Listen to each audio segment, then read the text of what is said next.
Okay, I'll just show you how to pair a mobile to the Bluetooth audio system in this 2019 Mitsubishi L200. First of all, we go to Bluetooth, make sure Bluetooth's on, which it is, and we're watching out at the bottom. Go over to the system, switch it on. There you go. If it doesn't come up on that screen, you just click home, then you've got all the apps. If you just click over there, it goes right to the end. Bluetooth audio there. But we want phone, and you can do it from two ways. You can either do it from phone or through settings, but phone's the easiest. So click on phone. There's no phones paired to it at the moment, so click pair device, turn on Bluetooth settings on the mobile phone, and then select next.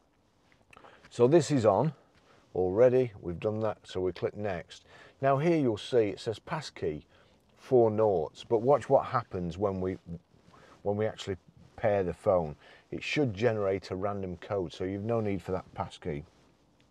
Click on Mitsubishi Motors Bluetooth, and there you go, it's generated a random passkey. So all you don't have to put anything in here or there, just click pair, allow contacts and favourites to sync, allow, registration's complete. That's it.